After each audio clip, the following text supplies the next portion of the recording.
你知唔知道啊？心臟病係71萬啦嚇，就係你講嚇。咁所以佢嘅死因都好慘喎，你明唔明啊？即係西醫做咗出嚟，其實係殺美國人咧，係即係美國用咗咁多錢落醫療裏邊啊嚇，即係差唔多佢哋1/3至2/3嘅薪水落咗醫療，係導致佢哋出現咗美國前3名殺手之一啊！你知唔知啊？幾恐怖係咪？原因點解咧？邊個想知道？原因就係原來好多人患咗絕症之後咧，佢哋覺得自己冇資格去決定自己用咩方法醫自己。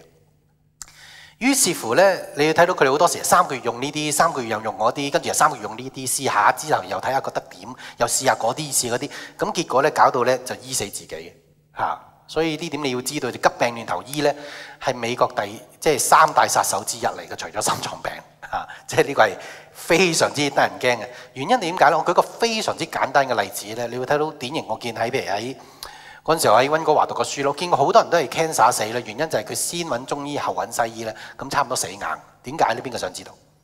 嗰陣時我唔知點解，而家就知啊。原來咧佢哋先揾中醫，咁中醫其實有好多嘅 cancer，尤其是喺一啲經絡上面嘅所出嘅腫瘤咧，基本上中醫咧都處理得非常之唔錯嘅。意思就係佢真係醫得好佢嘅嚇。咁係咪完全冇晒 cancer 咧？咁就唔係嘅，因為基本上全世界每個人身上都有 cancer 嘅。每一個人每一日都做5000個 cancer 細胞，其實嚇，但係點解 cancer 會增多咧？咁呢個就係即係一陣尾同埋下個禮拜我會詳細講點解 cancer 會增多咧嚇。但係咧好多人去睇中醫咧，想醫 cancer 嘅時候咧，就中醫醫好嘅話咧，好轉嘅情況係會係點嘅咧？同西醫好轉嘅情況係完全唔同嘅喎。中醫醫一個 cancer 瘤好轉嘅時候會點？邊個想知？就係個瘤咧會大1/3嘅。因為點解呢？因為咧中醫用嘅方式咧係導致你身體將嗰個瘤裏面啲乾咗嘅污糟、乾咗嘅 cancer 沖水，然後沖走佢。但係當嗰個病人見到個瘤由6 cm 變成8 cm， 呢個中醫唔睇得㗎啦。佢揾西醫，食咗8 cm， 你想死啊？割咗佢啦咁樣。哦，咁就叮啦，明唔明啊？因為佢實會擴散啊！嗰個情況底下割佢，佢咪會擴散咯。因為佢變咗水腫啦嘛，佢已經軟晒、腍晒啦。嗰個其實佢下一步就會收細嘅。但係嗰人睇3個月中醫，大咗1/3，就去揾西醫割咗佢擴散，下個3個月就會出殯啦。明唔明啊？即係話你急病斷頭醫，你以為掂啊？呢個方法？呢個方法唔掂㗎，你一定要喺健康嘅時候就要了解健康嘅代價、健康嘅策略，而病咗之後先至咁樣啊，咁唔掂㗎。所以你嗰陣時你一病嘅時候咧，你就話你覺得自己冇資格定你用咩方法醫你自己，你覺得冇資格去決定得唔得，所以邊個最有說服力，咪你用邊個咯？明唔明啊？邊個即係基本上嗰陣時唔係講說服力㗎，邊個嚇得你最緊要你就聽邊個㗎啦？明唔明啊？你仲聽個中醫死㗎啦咁樣，咁你就聽佢㗎啦。但係個中醫梗唔會講話你聽個西醫就會死啦，梗唔會咁講啦，係咪？但係問題你會睇到總之邊個效率最犀利，你咪信邊個咯？所以我哋係咪真係要病先要學呢啲啊？梗唔係啦！你健康嘅時候你要知呢樣嘢，咁你確保咗你永遠都知道乜嘢係對你身體最好嘅。OK， 咁所以呢個就係個目的，能夠你話啊，我而家廿幾歲未有耐驚70、80歲年老啊病啊，但係問題你突然間發現你有一啲嘅慢性病或者絕症，你先至去知咧係太遲。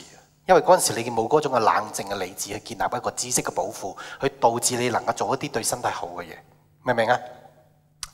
咁所以變咗咧，再講一次喺美國嚟講，用錯藥、施錯手術係每年係死22萬5400人嘅。咁所以佢係前3大殺手之一嘅，除咗心臟病啊，心臟病永遠高居第一位㗎啦，係喺美國嚇。咁所以全美國嘅所有意外嘅人數、意外死亡啊，總之乜嘢工業意外死亡、撞車意外死亡、嚇死或者乜嘢意外死都好啦，總之咧全部加埋乘2啊，都唔及得係西醫醫死人嘅數目咁多㗎，明唔明啊？每年22萬喎。但我話你聽，如果自然療法每年只有22個人醫死咧，就上新聞㗎啦。咁你就睇到究竟邊一種醫師醫死人多啦，你就知道。我再講一次啊！如果美國每年有22人係由自然療法醫死嘅話咧，佢絕對會上新聞嘅，絕對。OK， 但係而家美國係每年有22萬人係由西醫醫死嘅。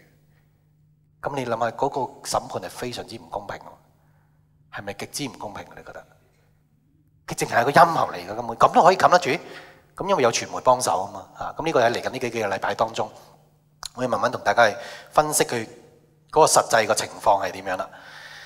好啦，咁所以變咗我哋一定要喺我哋未患病之前呢，我哋一定要成為一個合資格能夠決定你嘅身體應該做乜嘢，作一個乜嘢嘅方式，用乜嘢嘅療法，佢會一定有咩現象，而唔需要話呢，到時反而你用錯手段啊，明唔明啊？如果你諗住永遠用西醫，咁就永遠用晒西醫，用晒佢哋個邏輯，明唔明啊？唔好話我用完中醫嘅邏輯，又轉去西醫嘅邏輯，又轉去中醫嘅邏輯，你個身體冇辦法健康嘅喺咁嘅情況底下，你知唔知啊？冇可能健康嘅，你用一個邏輯你就用晒佢。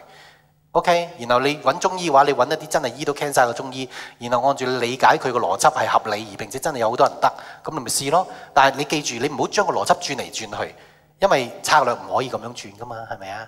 因為個難題永遠係係同一個難題，但係你變嚟變去嘅時候，你更加弱，你更加唔能夠有一個定向嘅方式去產生果效，明唔明啊？譬如好似上個禮拜你街頭報道嘅話，咁頭嗰半個鐘試一啲，下個半個鐘嘅試一啲，臨尾結束嘅試一啲，咁你知道乜嘢都冇噶啦，唔使玩。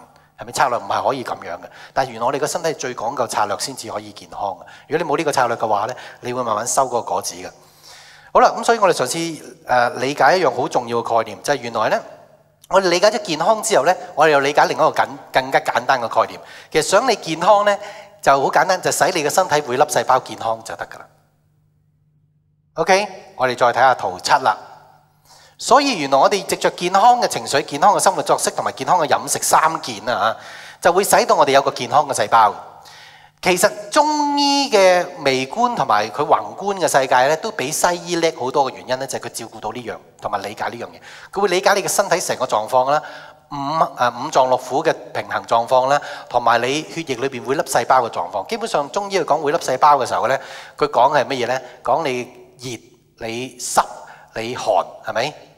即係點解會用呢啲嘅字眼呢？咁我嚟緊呢幾個禮拜會同大家去講，嗰啲係針對細胞血液裏邊嘅生活狀況嘅咁但係我俾少少你理解知道啦咁其實而家喺呢幾年當中呢，已經科技已經研究到呢，隨便你用幾千蚊已經可以買到個顯微鏡呢，就已經將你能夠可以睇到你一滴血裏邊嘅情況，而估計到你有冇 cancer 啊，你大腸裏邊有冇即刻啲宿便啊，你自己有冇糖尿病啊，你有冇血壓高啊，你有冇血有金脂啊，佢直情可以睇到你嘅紅血球喺度游緊水噶啦，已經用你嘅電腦睇翻喎，幾千蚊嘅啫，我講緊係3-4千蚊。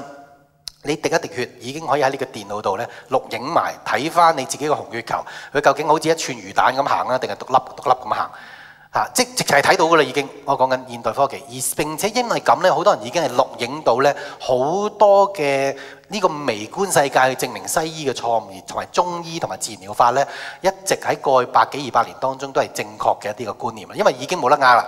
你係即時喺裏邊睇到，就算一個人有癌症呢，係可以用呢個方法咧預早影知，仲早過西醫能夠驗得到嘅即係已經可以知道嗰個情況噶啦。譬如舉一個簡單嘅例子啦中醫咧成日都話熱啊，佢話你好熱啊，你乾熱啊，你成個人熱啊，所以你成日都攰啦咁之類呢啲嘅字眼。咁點解呢？邊個想知啊？如果你喺顯微鏡裏面睇呢，即係講緊活生生啲嗰滴血在游緊水嘅時候呢，你會睇到原來血熱嘅人呢。嗰個紅血球游得非常之吃力㗎，佢好難先由呢度去到嗰度。咁下個禮拜講點解啦？你睇住佢咁游，你都攰嘅真係。但係當啲紅血球攰呢，你全個人都攰嘅喎。因為點解啊？因為嗰個用緊 energy 㗎嘛。因為你個肌肉每個細胞用 energy 嘅時候會出乳酸㗎嘛，出乳酸你咪會攰咯。見唔見啊？所以原來血熱嘅人就會攰，原因就係你個血球行得好慢，好辛苦先行得到，由呢度行去嗰度。